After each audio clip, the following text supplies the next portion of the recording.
అయినటువంటి దేవునికి తన ప్రియకుమారుడైన యేసుక్రీస్తు ద్వారా స్తుతులు స్తోత్రాలు చెల్లించుకుంటూ ఈ ఉదయకాల సమయంలో ఆరాధనకు వచ్చినటువంటి మీ అందరికి కూడా మన ప్రభువును ప్రియ రక్షకుడైనటువంటి యేసు ప్రభు వారి నామములో మీ అందరికీ వందనాలు తెలియజేస్తున్నాము.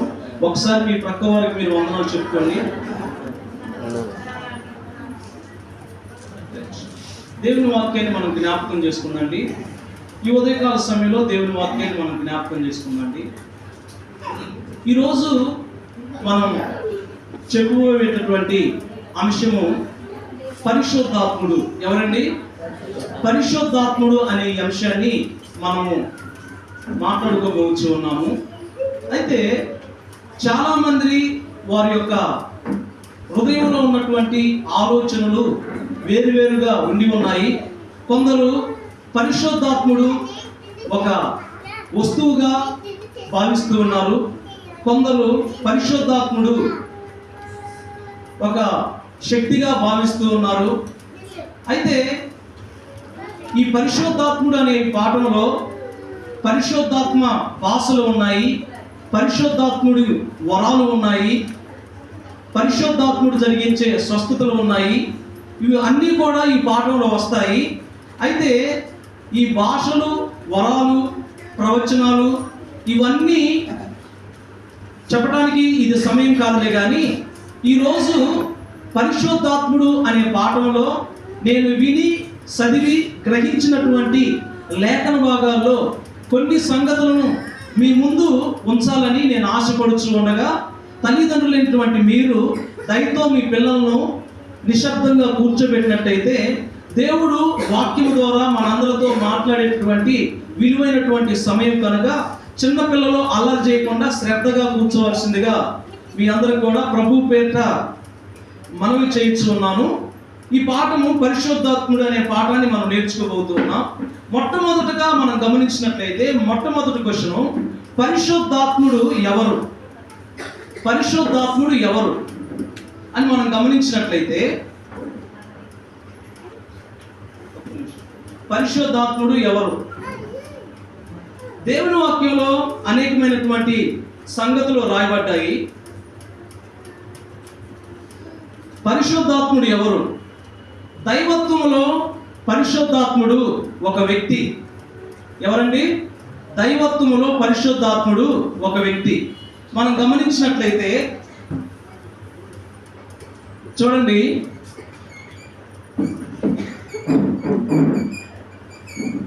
దైవత్వంలో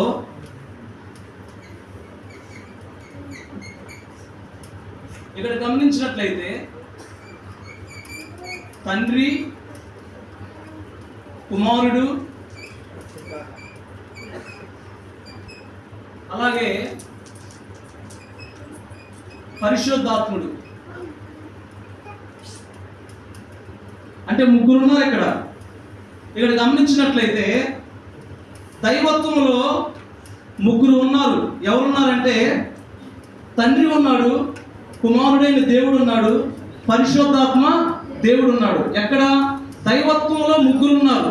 ఒకటి తండ్రి అయినటువంటి దేవుడు, రెండు కుమారుడైనటువంటి దేవుడు, మూడు పరిశుద్ధాత్ముడు ఉన్నాడు. ఇక్కడ గమనించినట్లయితే తండ్రి చూచినట్లయితే సంకల్పం కలిగిన వ్యక్తిగా ఉన్నాడు. ఎవరై ఉన్నాడు? తండ్రి సంకల్పం కలిగిన వ్యక్తిగా ఉన్నాడు, అంటే ఆయన సృష్టికర్త. ఇక్కడ కుమారుడైనటువంటి దేవుడు ఉన్నాడు. ఈయన ఎవరు అని మనం గమనించినట్లయితే రక్షణకర్తగా ఉన్నాడు. ఇక్కడ పరిశుద్ధాత్మ దేవుడు ఉన్నాడు. ఈయన ఎవరని గమనించినట్లయితే ఆదరణకర్త. ఎవరు? ఆదరణకర్త. మళ్ళీ మీకు జ్ఞాపకం చేస్తూ ఉన్నాము. ఇక్కడ తండ్రి అయినటువంటి దేవుడు ఎవరు? సృష్టికర్తగా ఉన్నాడు. కుమారుడైనటువంటి దేవుడు ఎవరు? రక్షణకర్తగా ఉన్నాడు. ఇక్కడ పరిశుద్ధాత్ముడు ఎవరు అని మనం గమనించినట్లయితే ఆయన ఆదరణకర్తగా ఉన్నాడని దేవుని యొక్క వాక్యం మనకు తెలియజేస్తూ ఉంది.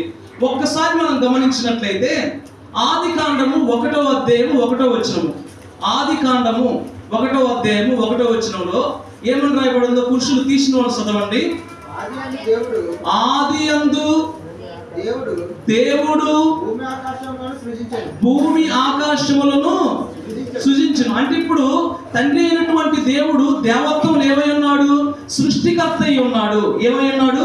తండ్రి అయినటువంటి దేవుడు దేవత్వం సృష్టికర్త అయి ఉన్నాడు. రెండో విషయాన్ని కూడా మనం గమనించినట్లయితే యోహాను సువార్త 1వ అధ్యాయము 1 నుంచి 3 వచనాలు. యోహాను సువార్త 1వ అధ్యాయము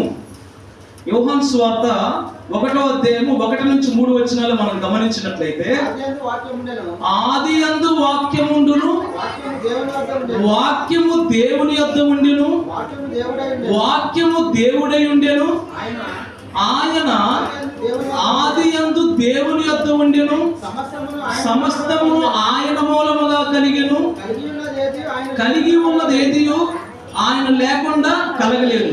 అంటే ఈ మాటలు మనం చాలా జాగ్రత్తగా గమనిస్తున్నట్లయితే ఇక్కడ కుమారుడైనటువంటి దేవుడు ఏమై ఉన్నాడంటే దేవత్వంలో వాక్యమై ఉన్నాడు. ఏమై ఉన్నాడు? దేవత్వంలో కుమారుడైనటువంటి దేవుడు వాక్యమై ఉన్నాడు. ఎలా వాక్యమై ఉన్నాడు ఇంకా మీకు క్లారిటీ కావాలంటే యోహాను సువార్త 1వ అధ్యాయం 14వ వచనం చూడండి. ఆ వాక్యము శరీరధారి అయి కృపా సత్య సంపూర్ణుడిగా మన మధ్య నివసించెను. తండ్రి వలన కలిగిన అద్వితీయ కుమారుని మహిమ వలె మనము ఆయన మహిమను కనుగొంటిమి. అంటే దేవత్వంలో కుమారుడైనటువంటి యేసుక్రీస్తు ఏమై ఉన్నాడు? వాక్యమై ఉన్నాడు. వాక్యమై ఉన్న కుమారుడైన దేవుడు ఎలాగ వచ్చాడంటే శరీరాన్ని దాల్చుకొని కృపాసత్య సంపూర్ణుడిగా మన మధ్యలోనికి వచ్చాడు. ఇంకో విషయాన్ని కూడా మనం గమనించినట్లయితే దేవుని వాక్యంలో నుంచి ఆది కాండము 1వ అధ్యాయం 26వ వచనం అండి. ఆది కాండము 1వ అధ్యాయం 26వ వచనం అండి. 26వ వచనంలో పురుషులు చదువుతారా? దేవుడు మన స్వరూపమందు మన పోలిక చొప్పున నరులను చేయుదుము. చాలండి, ఇక్కడ చూడండి. దేవుడు మన స్వరూపమందు మన పోలిక చొప్పున నరులను చేయుదుము. అంటే ఇక్కడ గమనించినట్లయితే దేవుడు మన స్వరూపమందు మన పోలిక చొప్పున నరులు చేయుదుము అంటే ఇక్కడ దేవత్వంలో ఎంతమంది ఉన్నారు?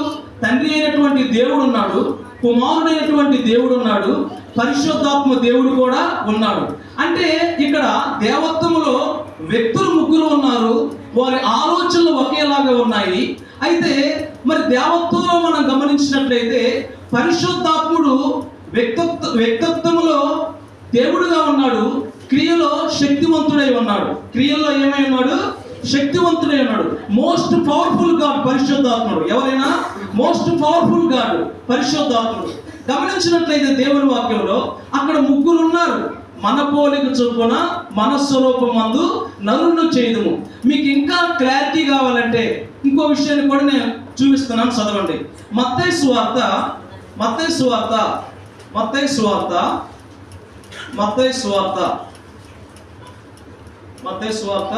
3వ అధ్యాయము 16-17 వచనాలు. యేసు బాప్తిసం పొందిన వెంటనే నేలలో నుండి ఒడ్డునకు వచ్చెను. ఇదిగో ఆకాశము తెరవబడెను. దేవుని ఆత్మ పావురము వలె తన మీదకు వచ్చుట. ఇక్కడ గమనించినట్లయితే ఇక్కడ కూడా ఎంతమంది ఉన్నారంటే 3 వ్యక్తులు ఉన్నట్టుగా మనం చూస్తూ ఉన్నాం. 3వ అధ్యాయము 16-17 వచనాలు.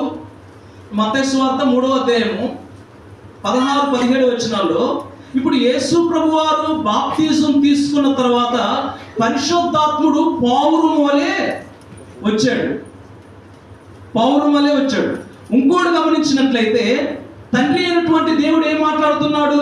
ఇదిగో ఈయన నా ప్రియ కుమారుడు, ఈయన యందు నేను ఆనందించున్నాను. అంటే బాప్తిజం తీసుకునేది ఎవరు? అక్కడ కుమారుడైనటువంటి యేసుక్రీస్తు వారు తీసుకుంటున్నారు.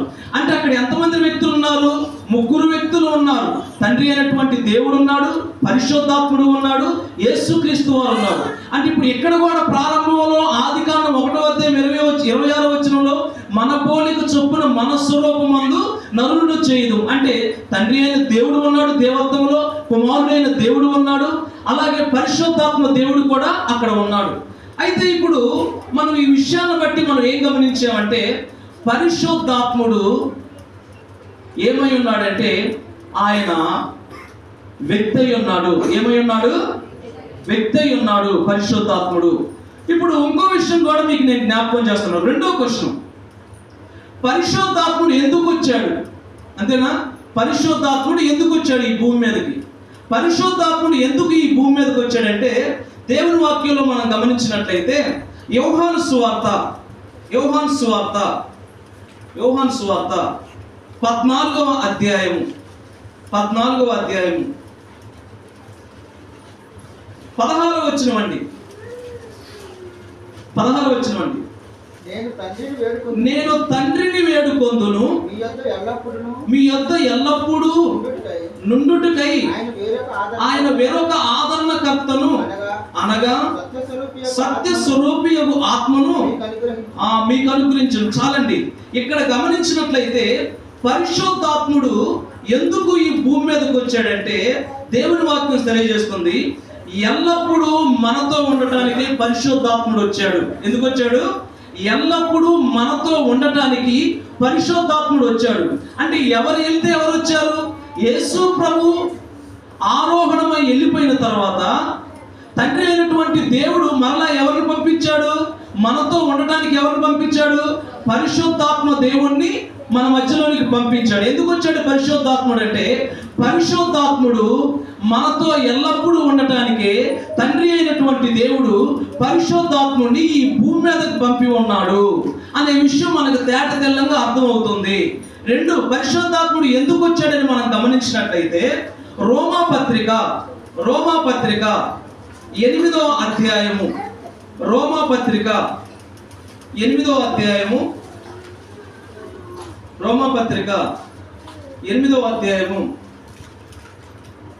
12-13 వచనాలండి. కాబట్టి సహోదరులారా, శరీరానుసారముగా ప్రవర్తించుటకు మనము శరీరమునకు ఋణస్థులము కాము. మీరు శరీరానుసారముగా ప్రవర్తించిన ఎడల సావవలసిన వారై ఉందురు. సావలసిన ఉందురు గాని ఆత్మచేత శరీర క్రియలను సంపిన ఎడల జీవించుదురు. చాలండి. ఈ మాటలు మనం గమనించినట్లయితే మనకు అర్థమయ్యే విషయం ఏంటంటే, పరిశుద్ధాత్ముడు శరీర క్రియలను సంపివేస్తాడు. ఎందుకు వచ్చాడు? పరిశుద్ధాత్ముడు మన శరీర క్రియలను సంపివేయడానికి ఈ భూమి మీదకి వచ్చాడు. ఎందుకు వచ్చాడు పరిశుద్ధాత్ముడు? పరిశుద్ధాత్ముడు మన శరీర క్రియలను సంపివేయడానికి ఈ భూమి మీదకి వచ్చాడు. అయితే ఇక్కడ మీకు విషయం అర్థం కావాలి. అంటే శరీర క్రియలు అంటే ఏంటి? శరీర క్రియలు అంటే ఏంటంటే, గలతీయులకు రాసిన పత్రిక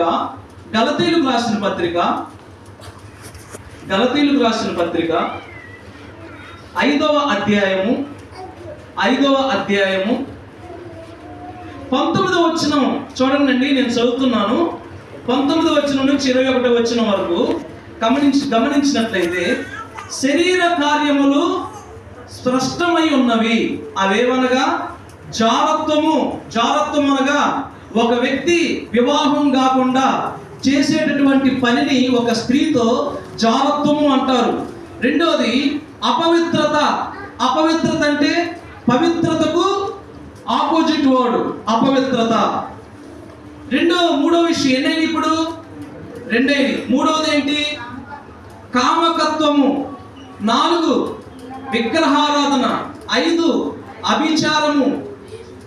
6 ద్వేషములు. 7 కలహము. 8 మత్సరములు. 9 క్రోధములు. 10 కక్షలు. 11 భేదములు. 12 విమతములు. 13 అసూయలు. 13 మత్తతులు. 14 అల్లరితో కూడిన ఆటపాటలు మొదలైనవి. వీటిని గూర్చి నేను మునుపు చెప్పిన ప్రకారం ఇట్టి వాటిని చేయువారు దేవుని రాజ్యమును స్వతంత్రించుకొనరని మీతో నిశ్చయముగా చెప్పుచున్నాను. ఎవరిలోనూ అయితే ఇప్పుడు ఎన్ని వచ్చినాయి చదివితే మనకి 15 వచ్చినాయి. ఈ శరీర క్రియలు ఎవరైతే కలిగి ఉంటారో వారు ఎక్కడికి వెళ్ళాలని దేవుని వాక్యం సెలవిస్తుంది? పరలోక రాజ్యానికి వెళ్ళేటటువంటి యోగ్యత వారికి లేదు. అయితే ఆ పరలోక రాజ్యంలోనికి మనం వెళ్ళటానికి పరిశుద్ధాత్ముడు ఈ భూమి మీదకి వచ్చాడు. ఎందుకంటే మనలో ఉన్నటువంటి శరీర క్రియలను సంపివేయడానికి. ఆ శరీర క్రియలను సంపివేస్తే మనం ఎక్కడికి వెళ్ళేటటువంటి అవకాశం ఉండిద్ది? పరలోక రాజ్యంలో వెళ్ళేటటువంటి అవకాశం ఉంటూ ఉంది. ఇంకో విషయాన్ని కూడా మనం గమనించినట్లయితే దేవుని వాక్యంలోని పరిశుద్ధాత్ముడు అంటే ఎవరో మనకు తెలిసింది. పరిశుద్ధాత్ముడు ఎందుకు వచ్చాడో కూడా మనకు తెలిసింది. ఎందుకు వచ్చాడంటే పరిశుద్ధాత్ముడు ఎల్లప్పుడూ మనతో ఉండటానికే వచ్చాడు. యేసు ప్రభు వారు వెళ్ళిపోయిన తర్వాత తండ్రి అయినటువంటి దేవుడు పరిశుద్ధాత్ముడు మన మధ్యలో ఉండడానికి పంపించాడు. అర్థమైంది. రెండో విషయం దాంట్లోని పాయింట్లో ఎందుకు పరిశుద్ధాత్మ దేవుడు వచ్చాడంటే శరీర క్రియను సంపివేయడానికి పరిశుద్ధాత్ముడు ఈ భూమి మీదకి వచ్చాడు. ఆ శరీర క్రియలు సంపివేయబడితే మనం ఎక్కడికి వెళ్ళే అవకాశం ఉంటుంది? దేవుని రాజ్యం అంటే పరలోక రాజ్యంలో వెళ్ళేటటువంటి అవకాశం కలుగుతూ ఉన్నది. మూడో క్వశ్చన్ ఏంటంటే పరిశుద్ధాత్ముడు జరిగించు కార్యాలు ఏంటో చూద్దాం. అంటే మీకు ప్రారంభంలోనే చెప్పాను, పరిశుద్ధాత్ముడు అనే ఈ పాఠంలో అన్నీ ఒకేసారి చెప్పడానికి సమయం సరిపోదు. అయితే దేవుని చిత్తం అయితే కొన్ని వారాలుగా కేటాయించి ఈ పాఠాన్ని మనం ముందుకు కొనసాగిద్దాం. ఈరోజు కొన్ని విషయాలు మాత్రమే మనం జ్ఞాపకం చేసుకుందాం. పరిశుద్ధాత్ముడు జరిగించు కార్యాలు ఏంటంటే యోహాను సువార్త 14వ అధ్యాయం. యోహాను సువార్త 14వ అధ్యాయం. యోహాను సువార్త 14వ అధ్యాయము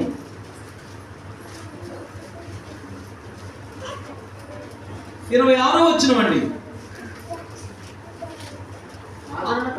ఆదరణకర్త అనగా తండ్రి నా నామమున పంపబోవు పరిశుద్ధాత్మ సమస్తమును మీకు బోధించి నేను మీతో చెప్పిన సంగతులన్నిటినీ మీకు జ్ఞాపకము చేయును.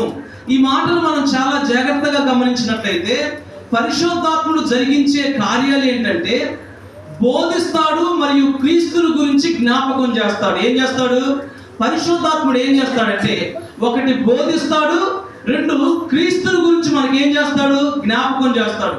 ఇక్కడ ఒక లాజిక్ ఉంది. బోధించడం అయినా పరిశుద్ధాత్ముడు ఆయన సొంత విషయాలు బోధించడు. తండ్రి అయినటువంటి దేవుడు యేసు ప్రభు వారికి ఏం బోధించాడో పరిశుద్ధాత్ముడు కూడా యేసు ప్రభు వాటిలో నుండి తీసుకొని మనకేం చేస్తాడు? బోధిస్తాడు. అలాగే క్రీస్తుల గురించి జ్ఞాపకం చేస్తాడు. ఏం చేస్తాడు? క్రీస్తుల గురించి జ్ఞాపకం చేస్తాడు. అంటే యేసు క్రీస్తు వారు ఈ భూమి మీద ఉన్నప్పుడు ఎలాగ దేవుని వాక్యాన్ని బోధించాడో, అనేకమైన అద్భుతాలు, సూచక్రియలు, మహత్కార్యాలు జరిగించాడో, అంటే నా వాటిలో నుండే తీసుకొని పరిశుద్ధాత్ముడు బోధిస్తాడు. అంటే యేసుక్రీస్తు వారు ఏవైతే చెప్పాడో అవే మాటలు ఎవరు బోధిస్తాడు? పరిశుద్ధాత్ముడు బోధిస్తాడు. అలాగే అదే పరిశుద్ధాత్మ దేవుడు మరలా ఏం చేస్తాడంటే యేసు ప్రభు వారిని గురించి ఏం చేస్తాడు? జ్ఞాపకం చేస్తాడని దేవుని వాక్యం సెలవిస్తుంది. మరలా ఇంకో విషయాన్ని కూడా మనం గమనించినట్లయితే పరిశుద్ధాత్ముడు జరిగించే కార్యాలు ఏంటంటే యోహాను సువార్త 15వ అధ్యాయము 26వ వచనము. యోహాను సువార్త ఒక్క నిమిషం అండి. 15వ అధ్యాయము చదవండి. 15వ అధ్యాయం 26వ వచనం. తండ్రి యొద్ద నుండి మీ యొద్దకు నేను పంపబోవు ఆదరణకర్త అనగా తండ్రి యొద్ద నుండి బయలుదేరు సత్య స్వరూపి అయిన ఆత్మ వచ్చినప్పుడు ఆయన నన్ను గూర్చి సాక్ష్యం ఇచ్చిన. ఇక్కడ మనం గమనించినట్లయితే తండ్రి అయినటువంటి దేవుడు పరిశుద్ధాత్ముడిని ఈ భూమి మీదకు పంపించినప్పుడు జరిగేటటువంటి విషయం ఏంటంటే ఈ పరిశుద్ధాత్ముడు ఎవరి గురించి సాక్ష్యం ఇస్తాడంట? యేసు ప్రభు వారి గురించి సాక్ష్యాన్ని ఇస్తాడంట. ఎవరి గురించి? యేసు ప్రభు వారి గురించి సాక్ష్యం ఇస్తాడు. అందుకే పరిశుద్ధాత్ముడు జరిగించే కార్యాలు ఏంటంటే యేసు ప్రభు వారి గురించి సాక్ష్యం ఇవ్వడానికే పరిశుద్ధాత్ముడు ఈ భూమి మీదకి వచ్చాడండి. మూడో పాయింట్ గమనించినట్లయితే, ఇంకా పరిశుద్ధాత్ముడు జరిగించే కార్యాలు ఏంటి అని మనం గమనించినట్లయితే, యోహాను సువార్త 16వ అధ్యాయము 8వ వచనం అండి. 8వ వచనం చూడండి. 8వ వచనం చూడండి. 16వ అధ్యాయం 8వ వచనం. ఆయన వచ్చి పాపమును గూర్చియు నీతిని గూర్చియు తీర్పును గూర్చియు లోకమును ఒప్పుకొన చేయును. ఈ మాటలు చాలా జాగ్రత్తగా గమనించినట్లయితే దేని గురించి అంట? ఒకటి, పాపమును గూర్చియు నీతిని గూర్చియు, ఇంకా తీర్పును గూర్చియు లోకమును ఏం చేస్తాడు? ఒప్పుకొన చేస్తాడంట. గమనించినట్లయితే పరిశుద్ధాత్ముడు జరిగించే కార్యాలు ఏంటంటే, పాపమును గూర్చియు నీతిని గూర్చియు తీర్పును గూర్చియు లోకమును ఏం చేస్తాడు? ఒప్పుకునే విధంగా చేస్తాడు. అంటే ఇప్పుడు మనం దేవుని సన్నిధిలోనికి ఎవరైనా వచ్చినప్పుడు ఆ వాక్యాన్ని విన్న తర్వాత, సంఘంలోకి వచ్చి దేవుని వాక్యం విన్న తర్వాత మన హృదయం పొడవబడి మనం ఏం చేస్తామంటే, పాపాన్ని గురించి ఏం చేస్తాం? మనము ఒప్పుకుంటాం. ఏం చేస్తాము? ఒప్పుకుంటాం. అతిక్రమములు దాచిపెట్టువాడు వర్ధిల్లడు, అవి ఒప్పుకొని విడిచిపెట్టువాడు కనికరం పొందుతాడని దేవుని యొక్క వాక్యం మనకు తెలియజేస్తూ ఉంది. ఎందుకు పరిశుద్ధాత్ముడు పాపాన్ని గురించి ఒప్పుకొని చేస్తాడని మనం గమనించినట్లయితే, పాపము వలన వచ్చు జీతము మరణము. రోమపత్రిక 6వ అధ్యాయం 23వ వచనము. రోమపత్రిక 6వ అధ్యాయం 23వ వచనం ఏమని రాయబడిందంటే, రోమపత్రిక 6వ అధ్యాయం 23వ వచనంలో, ఏలయనగా పాపం వలన వచ్చు జీతము మరణం అంట. చూడండి, పరిశుద్ధాత్ముడు జరిగించే కార్యాలు ఏంటంటే, ఒక వ్యక్తి దేవుని సన్నిధికి రాగానే అతడు ఆ వాక్యం విన్న తర్వాత హృదయం పొడవబడినదై పాపాన్ని గురించి ఎవరో చెప్పకుండా తనకు తానుగా పశ్చాత్తాపడతాడు. ఎందుకు? పాపం వల్ల మనకి ఏమన్నా ఉపయోగం ఉందా? ఉపయోగం ఉందంటే ఏమీ లేదు. ఏంటి ఉపయోగం అంటే, పాపము వలన వచ్చు జీతము మరణం అని దేవుని వాక్యం సెలవిస్తూ ఉంది.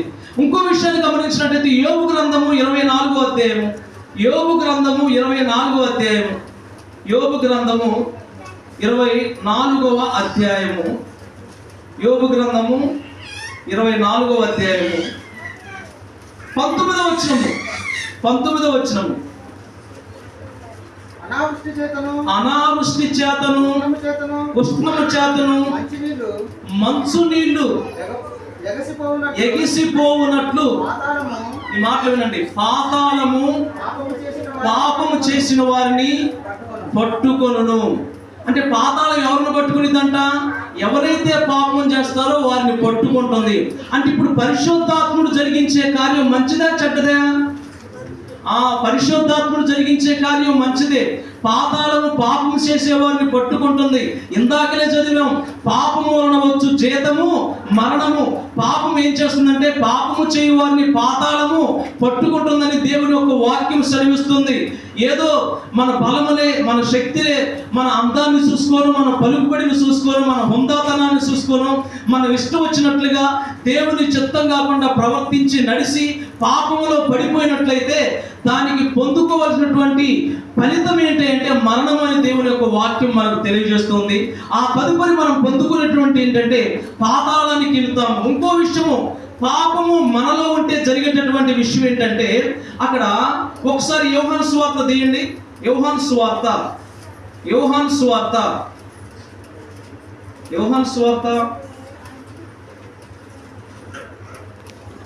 9వ అధ్యాయము 31వ వచనం అండి. 9వ అధ్యాయం 31వ వచనం. దేవుడు పాపుల మనవి ఆలకింపడని ఎరుగుదుము. ఎవడైనను దేవభక్తుడై ఉండి ఆయన చిత్తము చొప్పున జరిగించిన ఎడల ఆయన వాని మనవి ఆలకించును. గమనించండి, మన హృదయంలో పాపం పెట్టుకొని మనం దేవుని ఎదుట ప్రార్థన చేస్తే దేవుడు మన యొక్క ప్రార్థన ఆలకించడానికి దేవునికి మనకి ఏమంట వస్తూ ఉన్నాయి? మనలో ఉన్నటువంటి పాపము అడ్డుగా వస్తూ ఉంది కనుక దేవుడు ఎవరి మనవి ఆలకించడు? పాపిని ప్రేమిస్తాడు, పాపిని ప్రేమిస్తాడు, పాపాన్ని ద్వేషిస్తాడు. కనుక మనం పాపము మన హృదయంలో ఉంచుకుంటే మన మనవి ఆలకించడు. కనుక ఈ 2024 సంవత్సరంలో దేవుని చిత్తమైతే మరొక నూతన సంవత్సరం చూడటానికి అవకాశం ఇస్తే మనం ఏం చేయాలంటే, ఇదిగో క్రీస్తు యేసునందు ఉన్న యెడల సమస్తము నూతన సృష్టివి, పాతవి గతించును, సమస్తము కూడా నూతనమయ్యాయి. కనుక ప్రాచీనపు అలవాటులు, ప్రాచీనపు పద్ధతులు, ప్రాచీనపు పాపపు అలవాట్లన్నీ కూడా మనం మానివేయాలి, విడిచిపెట్టాలి, వదిలిపెట్టాలి. ఎందుకంటే ఆ పాపం వల్ల వచ్చేటటువంటి ప్రతిఫలం ఏంటంటే మరణం అని దేవుని వాక్యం సెలవిస్తుంది. ఆ పాపము మన హృదయంలో ఉంచుకొని మనం దేవునికి మొరపెట్టినప్పుడు దేవుడు మన మనవి ఆలకించడు. మరి ఎవరు మనం ఆలకిస్తాడంటే నీతిమంతుల ప్రార్థన వైపు ఆయన చెవియొగ్గి ఆలకిస్తాడంట. ఎవరి ప్రార్థన వైపు? నీతిమంతుల ప్రార్థనను దేవుడు ఆలకిస్తాడు. ఎందుకంటే దేవుడు ప్రేమై ఉన్నాడు, దేవుడు వెలుగై ఉన్నాడు, దేవుడు సర్వశక్తిమంతుడు, దేవుడు సర్వాంతర్యామి అయి ఉన్నాడు. అంతేకాదు దేవుడు నీతిమంతుడు, యథార్థవంతుడు. ఆయన యథార్థవంతులను వర్ధిల్ల చేయవాడు, నీతిమంతులను ఆశీర్వదించేవాడు. కనుక ప్రియమైనటువంటి దేవుని పెట్టారా అంటే ఇప్పుడు పరిశుద్ధాత్ముడు జరిగించే కార్యాలు ఏంటంటే, ఒకటి మనలో ఉన్నటువంటి పాపాన్ని గురించి ఒప్పుదల చేస్తాడు. అమ్మో నేను ఆ పాపం చేశాను, ఇక నేను అలాగుండనని ఎవరు చెప్పకపోయినా మనకు మనం ఏం చేస్తాము? కన్నీటితో ప్రార్థన చేస్తాము. రెండో విషయం, పరిశుద్ధాత్ముడు జరిగించే కార్యాలు ఏంటంటే, ఒకటి పాపమును గురించి, రెండు నీతిని గురించి. ఇంతకు ఈ నీతి ఎవరండి? ఈ నీతే ప్రభు అయినటువంటి యేసుక్రీస్తు. ఒకసారి చూడండి, కొరింథీయులకు రాసిన మొదటి పత్రిక, కొరింథీయులకు రాసిన మొదటి పత్రిక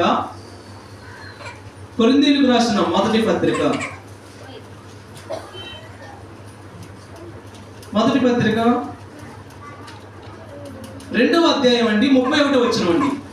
2వ అధ్యాయం 31వ వచనం. అతిశయించువాడు, కొరింథీయులకు రాసిన మొదటి పత్రిక 1వ అధ్యాయం 31వ వచనం. అతిశయించువాడు ప్రభువునందే అతిశయింపవలెను అని రాయబడినది నెరవేరినట్లు దేవుని మూలముగా ఆయన మనకు జ్ఞానమును, నీతియు, పరిశుద్ధతయు, విమోచనమాయను. ఆయన మనకి ఏమయ్యాడు? జ్ఞానమును, నీతియు, పరిశుద్ధతయు, విమోచనమాయను. అంటే ఈ నీతి ఎవరంటే ప్రభు అయినటువంటి యేసుక్రీస్తు. మొట్టమొదటగా మీరు నా నీతిని, రాజ్యాన్ని వెతుకుడి, అప్పుడు అవన్నీ మీకు అనుగ్రహింపబడినని దేవుని వాక్యం సెలవిస్తుంది. అంటే పరిశుద్ధాత్ముడు జరిగించే కార్యాలు పాపాన్ని గురించి ఒప్పుకొని చేస్తాడు, అలాగే నీతిని గురించి ఒప్పుకొని చేస్తాడు. అంటే యేసుక్రీస్తుని గురించి కూడా ఒప్పుకుంటాడు. యేసు ప్రభువారు నా పాపాల కోసం చనిపోయారు, సమాధి చేయబడ్డాడు, తిరిగి లేపబడ్డాడు అని యేసు ప్రభు యొక్క మరణాన్ని కూడా మనం జ్ఞాపకం చేసుకోవడానికి పరిశుద్ధాత్ముడు కార్యమును జరిగిస్తూ ఉంటాడు.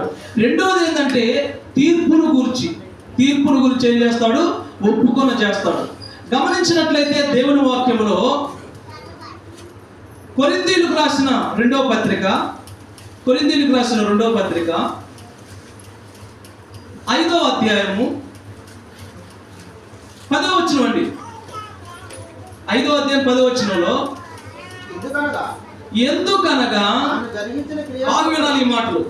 ఎందుకనగా తాను జరిగించిన క్రియల చొప్పున అవి మంచివైనను సరే, చెడ్డవైనను సరే, దేహముతో జరిగించిన వాటి ఫలములను ప్రతి వాడును పొందునట్లు మనమందరమును క్రీస్తు న్యాయపీఠం ఎదుట ప్రత్యక్షము కావాలను. ఈ మాటలు గమనించండి. ఎవరి న్యాయపీఠం ఎదుట మనం ప్రత్యక్షం కావాలండి? క్రీస్తు న్యాయపీఠం ఎదుట మనం ప్రత్యక్షం కావాలి. దీనిలో కొద్దివారని కానీ, చిన్నవారని కానీ, ఇంకా ధనవంతులని కానీ, ఇంకా సామంతులేమి, లక్షాధికారులైనా, కోటేశ్వరులైనా, వీరందరూ కూడా ఎవరి న్యాయపీఠం ఎదుట నిలబడాలి? క్రీస్తు న్యాయపీఠం ఎదుట నిలబడాలి. ఎందుకు నిలబడాలని గమనించినట్లయితే, తాను జరిగించిన క్రియల చొప్పున అవి మంచివైనను సరే చెడ్డవైనను సరే దేహముతో జరిగించిన వాటి ఫలమును ప్రతివాడును పొందినట్లు మనందరూ కూడా క్రీస్తు న్యాయపీఠం ఎదుట నిలబడేటటువంటి ఒక రోజు వస్తూ ఉంది. ఏం జరుగుతుంది? నిలబడ్డ తర్వాత ఏం జరుగుతుందంటే తీర్పు జరుగుతుంది. ఎలా తీర్పు జరుగుతుందో చూద్దండి ఒకసారి. ప్రకటన గ్రంథము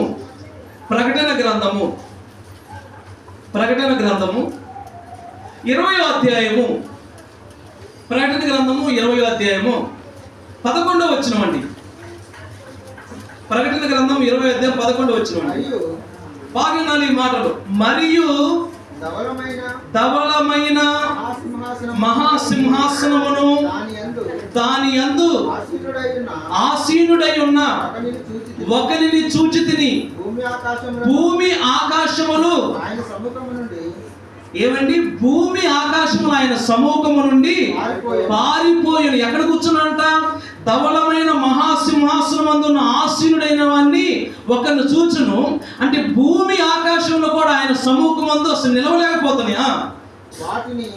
వాటిని నిలువ చోటు కనబడకపోయినా, ఇక్కడ చూడండి, మరియు గొప్పవారేమి కొద్దివారేమి మృతులైన వారందరూ ఆ సింహాసనం ఎదుట నిలవబడి ఉండుట చూచితిని.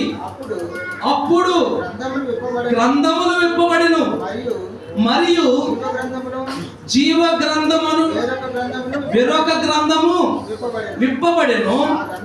ఆ గ్రంథముల యందు రాయబడి ఉన్న వాటిని బట్టి తమ క్రియల చొప్పున మృతులు తీర్పు పొందిరి. చాలండి. ఇక్కడ గమనించినట్లయితే దేవుని వాక్యంలో మరొక గ్రంథం ఉందంట. జీవ గ్రంథమును వేరొక గ్రంథం కూడా విప్పబడింది. ధవళమైనటువంటి మహాసింహాసనం మీద ఆసీనుడైనటువంటి ఒకరిని చూసినని పద్మాసు దీపంలో ప్రార్థన చేస్తున్నటువంటి యోహాను గారు చూస్తున్నటువంటి దర్శనం ఇది. అక్కడ తెలియజేస్తున్నటువంటి విషయాల్లో ఆ ధవళమైన మహాసింహాసనం మీద కూర్చున్నటువంటి ఆ ప్రభువారిని చూస్తూ ఉన్నప్పుడు గమనించేటటువంటి విషయాలు ఏంటి అని మనం గమనించినట్లయితే, కొద్దివారు మొదలుకొని పెద్దవారు మొదలుకొని అందరూ ఎవరి ఎదురు రావాలి? ఆ సింహాసనం ఎదుటకు రావాలంట. అప్పుడు జీవ గ్రంథం అనేది కూడా విప్పబడింది. జీవ గ్రంథం అంటే ఏంటి? మనం బ్రతికున్నటువంటి దినాల్లో మనం ఏం జరిగించామో, మనం ఏం మాట్లాడామో, ఏం చూచామో, ఎలాగ ప్రవర్తించామో ఆ జీవ గ్రంథంలో అన్నీ కూడా రాయబడి ఉన్నాయి. ఏమై ఉన్నాయి? ఆ జీవ గ్రంథంలో అన్నీ కూడా రాయబడి ఉన్నాయి. ఆ తీర్పులో ఫర్ ఎగ్జాంపుల్ నేనే ఉన్నాను. ఆ తీర్పు జరిగేటప్పుడు ఆ సింహాసనం ఎదుటికి వచ్చి నేను వచ్చి ఇలా నిలబడ్డాను.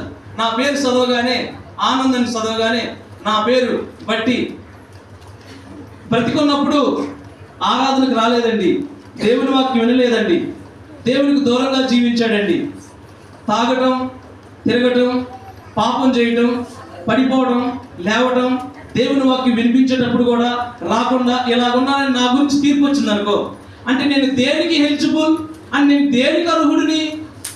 తీర్పు డిక్లేర్ అయిపోయింది. అయిపోయినాక దేంట్లోకి వెళ్ళాలి? ఒకటి పరలోకం, రెండోది ఏంటి? పెద్దగా చెప్పాలి, నరకం. అంతేనా? ఇప్పుడు నేను పాపి అని డిక్లేర్ చేయబడిన తర్వాత నేను ఎక్కడికి వెళ్ళాలి? నరకానికేనా? కాదండి, నేను పలానా రేమిడిసర్లో సువార్తికునండి, ఎన్నిసార్లు ప్రసంగాలు చెప్పానండి, ఎన్ని ఊర్లకు వెళ్ళి గ్రామాలకు వెళ్ళి సువార్త చెప్పానంటే అక్కడ సరిపోయిద్దా? అక్కడ రాయబడింది ముందే, కొద్దివారు మొదలుకొని పెద్దవారు మొదలుకొని ఆ ధవళమైన సింహాసనం మీద నిలబడాలి. మాట్లాడే ఛాన్స్ మనకైతే ఏమీ ఉండదు. అంటే మనం చేసినటువంటి క్రియలను బట్టి మనం ఎక్కడికి వెళ్ళిపోవాలి? మంచి క్రియలు అయితే మనం ఎక్కడికి వెళ్ళాలి? పరలోకం వెళ్ళాలి. చెడ్డ క్రియలు అయితే మనం ఎక్కడికి వెళ్ళాలి? నరకానికి వెళ్ళాలి. కనుక ప్రియమైన దేవుని బిడ్డలారా, మనం చాలా ధన్యులు అండి. దేవుడు ఇంకా మనల్ని ప్రేమిస్తూనే ఉన్నాడు. ఈ మధ్యకాల సమయంలో ఎప్పుడో భూటాన్లోనో లేకపోతే ఇతర కొన్ని దేశాల్లో భయంకరమైనటువంటి పరిస్థితులు వస్తూ ఉన్నాయి. చివరికి మొన్నటి కాల సమయంలో మన తెలుగు రాష్ట్రాల్లో మన గ్రామాలకు దగ్గర కూడా భూమి ఒక 2 సెకండ్లు 3 సెకండ్లు కంపించిందంటండి. ఏంది? అసలు ఆ భూమి కూడా నెరవేరిస్తే పసిబిడ్డలు ఏమవుతారు, పశువులు ఏమవుతారు, మన మన మన పరిస్థితి ఎలా ఉంటుందో చెప్పండి. కనుక ప్రియమైనటువంటి దేవుని బిడ్డలారా, ఈ మాటలు వింటూ ఉన్నప్పుడు మన హృదయంలో ఒక దైవికమైనటువంటి భయం కలగాలి మనకి. అంటే మనందరం ఎవరి చేతిలో ఉన్నాము? దేవుని చేతిలో ఉన్నాము. ఆయన కూడా ఏదైనా చేయాలంటే ఆయన మృతులను సజీవులుగా చేయవాడు, సజీవులను మృతులుగా కూడా చేయగలడు. ఆయన దరిద్రమును ఐశ్వర్యమును కలుగ చేయవాడు. అంతేకాదు ఆయన భయంకరమైనటువంటి భూకంపమును కూడా కలగజేయవాడు దేవుడు యెహోవా. కనుక దేవుడు ఏదైనా చేయగలడు, నిమిషంలో కూడా ఏదైనా చేయగలడు. కనుక మనందరం కూడా ఇలాంటి భయంకరమైన విపత్తులు చూస్తున్నప్పుడు కాస్త గుండెల్లో దైవ భయాన్ని కలిగి ఉంటూ దేవుని యొక్క మాటలు వినడానికి హృదయంలో చోటిస్తూ, ఇంకా ప్రాచీనపు అలవాటులు, ప్రాచీనపు పద్ధతులు, పాపపు శ్రేష్టాలు, ఇంకా భయంకరమైనటువంటి పరిస్థితిని మనం వదిలిపెట్టి మనము ఎవరి అండకు చేరాలి చెప్పండి? దేవుని అండకు చేరాలి. దేవుని అండకు చేరితే ఆ దేవుడే మనం కోరుకున్న రేవుకు చేరుస్తాడు. ఎక్కడ చేరుస్తాడు? కోరుకున్న రేవుకు చేరుస్తాడు. కనుక ప్రియమైన దేవుని బిడ్డలారా, దేవుణ్ణి కాదని శరీరాన్ని ఆధారం చేసుకుంటూ నరులకు తన ఆశ్రయంగా చేసుకుంటూ, ఒకసారి చూడండి ఇర్మియా గ్రంథము 17వ అధ్యాయము, ఇర్మియా గ్రంథం 17వ అధ్యాయం అండి. ఇర్మియా గ్రంథం 17వ అధ్యాయంలోని 5వ వచనం చూడండి. ఒకవేళ దేవుణ్ణి లెక్క చేయకుండా దేవుడు వద్దని మర్చిపోతే ఏం జరిగిందో చూడండి. యెహోవా ఇలాగు సెలవిస్తున్నాడు, నరులను ఆశ్రయించి శరీరులను తనకు ఆధారముగా చేసుకొని తన హృదయమును యెహోవా మీద నుండి తొలగించుకునేవాడు శాపగ్రస్తుడు. ఇక్కడ చూడండి, అంటే ఎవరిని ఆశ్రయిస్తున్నాడు? శరీరాన్ని ఆశ్రయించడం కాదు, అక్కడ నరులను ఆశ్రయించడమే కాదు, ఇంకొకటి ఏం చేస్తున్నాడంటే యెహోవా మీద తన మనసు నిలపకుండా చేస్తున్నాడు. దేవుణ్ణి ఆశ్రయించట్లేదు. అంటే ఇప్పుడు దేవుణ్ణి ఆశ్రయించకుండా నరుల్ని ఆధారం చేసుకుంటున్నాడంటే ఇప్పుడు దేవుని మాటలు వినటం లేదు, దేవుని వాక్యానికి సోటి ఇవ్వటం లేదు. కనుక ఇప్పుడు ఆ వ్యక్తి ఏం పొందుకుంటున్నాడంట? దేవుని దగ్గరకు రానివాడు, అక్కడ రాయబడి ఉంది, శాపాన్ని పొందుకుంటున్నాడంట. నేను చెప్పట్లేదు, వాక్యం తెలియజేస్తుంది. ఏం పొందుకుంటున్నాడంట? శాపాన్ని పొందుకుంటున్నాడు. శాపాన్ని పొందుకోవడమే కాకుండా కింద మాటలు రాశాడు చూడండి. వాడు ఎడారిలోను అరోహ వృక్షము వలె ఉండును, మేలు వచ్చినప్పుడు అది వానికి కనబడదు. వాడు అడవిలో కాలిన నేల యందును నిర్జనమైన చవిటి భూమి యందును నివసించును. ఎవరో ఇలా జరిగించేది? దేవుని యొద్దకు రానటువంటి వారు, దేవుని వాక్యానికి చోటి ఉన్నటువంటి వారు అలాగుంటారు. అయితే మరి దేవుణ్ణి ఆశ్రయించిన వారు ఎలాగుంటారు? అక్కడ రాయబడి ఉంది చూడండి. యెహోవాను నమ్ముకునేవాడు ధన్యుడు, యెహోవా వారికి ఆశ్రయముగా ఉండును. చదవండి ఇంకా. వాడు జలముల యొద్ద నాటబడిన చెట్టు వలె నుండును, అది కాలువల వలను దాని వేళ్ళు తన్నును, వెట్ట కలిగినను దానికి భయపడదు, దాని ఆకు పచ్చగా నుండు. చాలండి, ఈ మాటలు ఆకు పచ్చగా నుండు. వర్షము లేని సంవత్సరమున చింతనందదు, దాని కాపు మానదు. అంటే ఈ వృక్షం ఎక్కడ వేయబడి ఉందండి? జలముల యొద్ద నాటబడింది. ఎక్కడెక్కడ? జలముల యొద్ద నాటబడినటువంటి వృక్షం. కాబట్టి ఈ మొక్కకి లేదా ఈ వృక్షానికి ఏమందుతుంది? కావలసినటువంటి నీరు పుష్కలంగా అందుతుంది, కావలసినటువంటి బలాన్ని పొందుకుంటుంది, కావలసినటువంటి ఆక్సిజన్ తీసుకొని కార్బన్ డైఆక్సైడ్ ని రిలీజ్ చేస్తూ ఉంది. అంటే జలముల యొద్ద నాటబడినటువంటి ఆ వృక్షాన్ని మనం గమనించినట్లయితే ఆ వృక్షానికి కావలసిన నీరు, కావలసినటువంటి బలము, కావలసినటువంటి కాపుదల ఉందంటే దానికి సమృద్ధిగా ఏముంది? నీళ్లు ఉన్నాయి. ఏమున్నాయి? నీళ్లు ఉన్నాయి. అదేవిధంగా ఆ జలముల యొద్ద నాటబడినటువంటి వృక్షము ఏ విధంగా బలాన్ని పొందుకుంటుందో, ఏ విధంగా బలాన్ని పొందుకుంటో దేవునిలో కూడా మనం ఉంటే మనలో కూడా దేవుడు ఏం చేస్తాడు? అలాగా కాపాడుతాడు. ఆప్షన్స్ నీకు ఇచ్చాను, నాకు కూడా ఆప్షన్స్, మనందరికి ఆప్షన్స్. దేవుణ్ణి మనం నమ్ముకొని జీవిద్దామా? ఈ లోకంలో దేవుణ్ణి ఎరగకుండా తన ఇష్టానుసారంగా జీవించేటటువంటి వ్యక్తుల్లాగా చెడిపోయే వారికి వెళ్ళి చూస్తూ, పడిపోయే వారికి వెళ్ళి చూస్తూ ఈ లోకంలో మనం జీవిద్దామా, దేవుళ్ళలో మనం జీవిద్దాం? చెప్పండి. దేవుళ్ళలోనే మనము జీవించాలి. కనుక ప్రియమైన దైవ జనాంగమా, భయంకరమైనటువంటి విపత్తులు జరుగుతూ ఉన్నప్పుడు మనందరం కూడా జ్ఞాపకం చేసుకోవాల్సిన విషయాలు ఏంటంటే, మనందరం కూడా నీతి న్యాయాలు కలిగి జీవించాలి. భయభక్తులు కలిగి మనం జీవించాల్సినటువంటి ఆవశ్యకత మన ఆత్మ సంబంధమైన జీవితంలో ఎంతైనా ఉన్నదని దేవుని వాక్యం సెలవిస్తుంది. కనుక పరిశుద్ధాత్ముడు జరిగించే కార్యాలు ఏంటంటే, ఒకటి పాపమును గురించి ఒప్పుకొని చేస్తాడు, నీతిని గురించి ఒప్పింపజేస్తాడు, అంటే తీర్పును గురించి ఒప్పింపజేస్తాడు. ఆ భయంకరమైనటువంటి తీర్పు ఎలాగుందో మనం జ్ఞాపకం చేసుకున్నట్టుగా పరిశుద్ధాత్ముడు ఒప్పుకునే విధంగా చేస్తాడు. కనుక ప్రియమైన దేవుని బిడ్డలారా, ఈ నరకం అనేది ఎవరి కోసం నియమించబడిందమ్మా? వాక్య ప్రకారం అపవాది యొక్క దూతలకు మాత్రమే నియమించబడింది. మనకి దేవుడు సిద్ధపరచలేదు. మనకి దేవుడు సిద్ధపరిచినట్లయితే మన పోలిక చొప్పున మన స్వరూపమందు నరులను చేయదమని దేవుడు అంటాడా? పక్షుల్ని, జంతువుల్ని, ఆకాశంలో సముద్రాన్ని, ఆకాశంలో సూర్యచంద్ర నక్షత్రాన్ని, సముద్రంలో సమస్తాన్ని కూడా దేవుడు దేని చేత కలగజేశాడు? ఒక్క నోటి మాట చేత కలగజేసినటువంటి దేవుడు మన విషయానికి వస్తే దేవుడు ఎలా కలగజేశాడంటే, మన పోలిక చొప్పున మన స్వరూపమందు నరులను చేయదు.